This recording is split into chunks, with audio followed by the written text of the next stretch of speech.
The First World War saw huge leaps and bounds in the development of technological warfare, but it also made unprecedented demands on what many might see as archaic methods of fighting. Sure, there were tanks, planes, and machine guns, but the actual fighting still depended on the physical and emotional suffering and sacrifice of men. And those men, in many, many ways, depended on animals. This is their war story.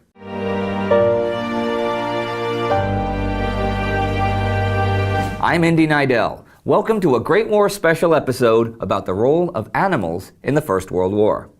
It's nearly impossible for us today to imagine all of the stuff that made the war actually happen. The numbers are staggering. During the Battle of Verdun, some 32 million shells were fired. The British, for example, used a total of 250 million shells during the war.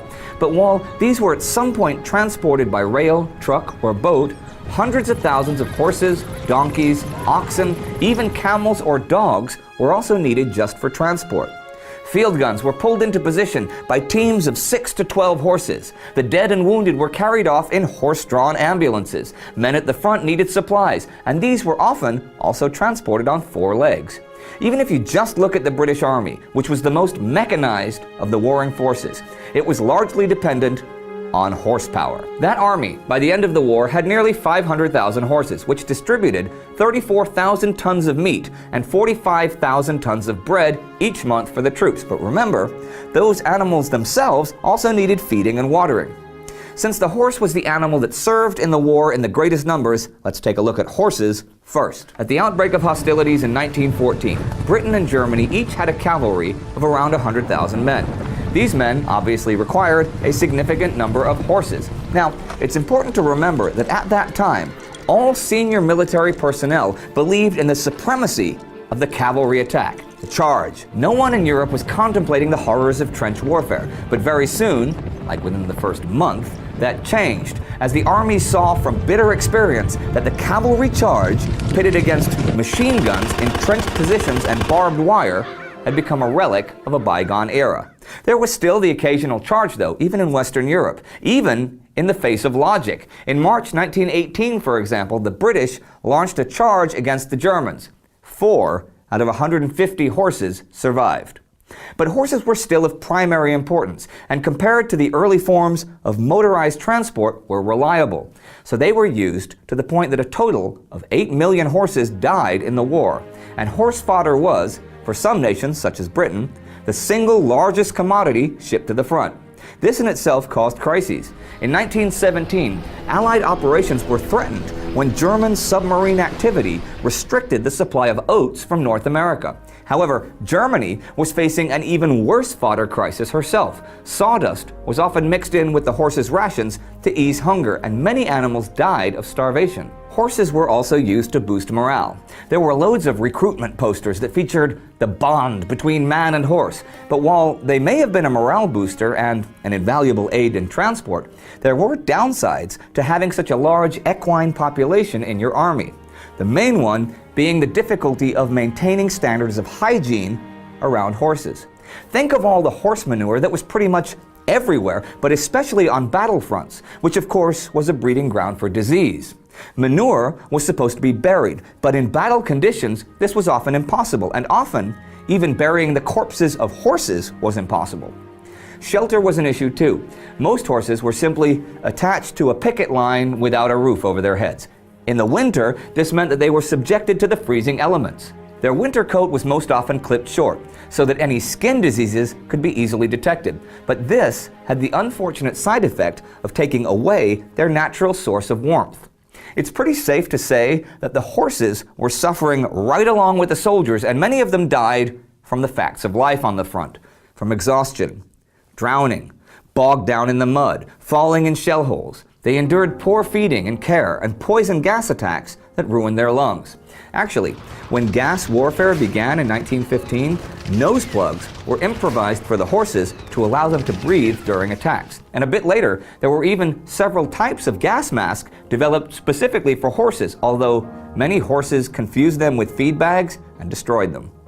A curiosity was that better bred horses were more likely to suffer from shell shock and act up when exposed to the sights and sounds of war than less well-bred horses, who often learned to lie down and take cover at the sound of artillery fire.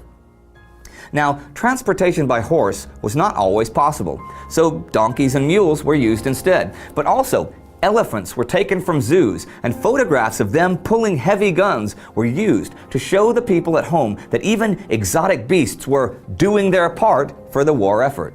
In the Middle East, camels were a common replacement for the horse as mounts for the cavalry. But the horse was invaluable in pretty much every arena of the war.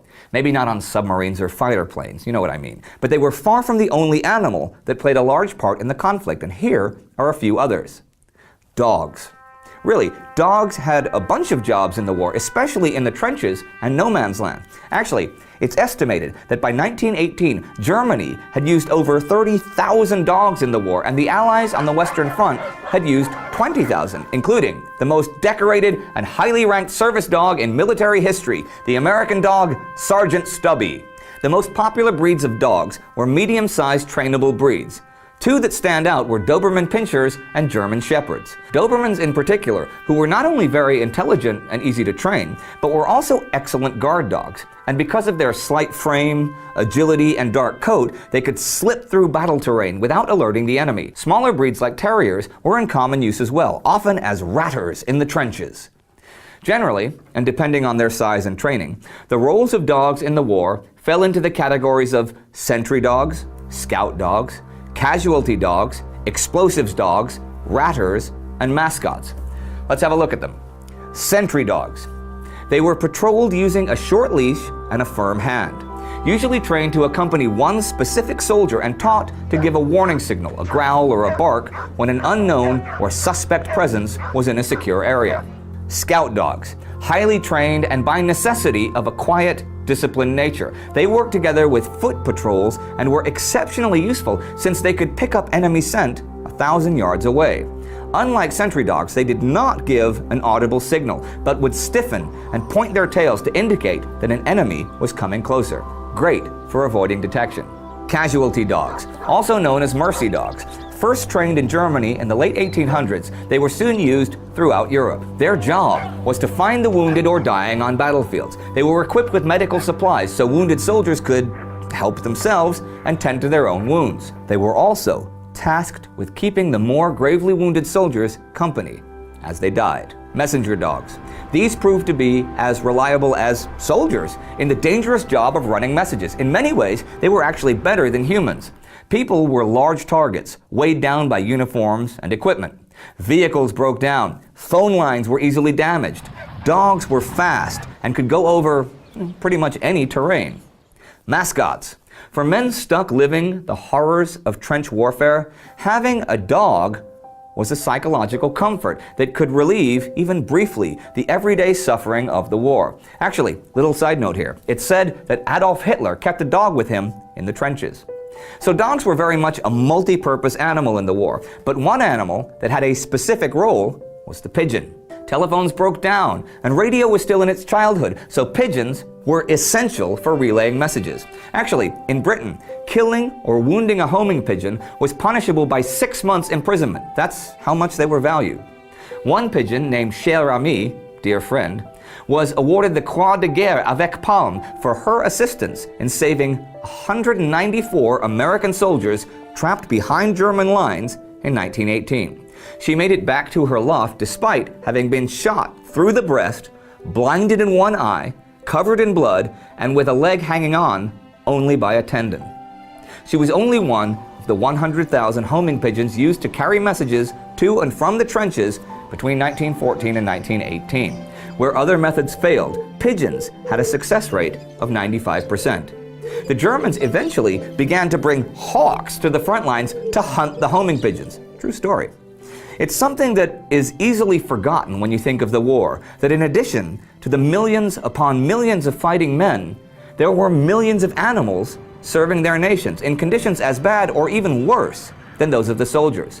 It's something that was not forgotten by the men of 100 years ago, though. And while it might seem silly to some today to give an animal military honors, It might not seem as silly if that animal had saved your life, your comrades' lives, or won the day for you, perhaps at the cost of its own life.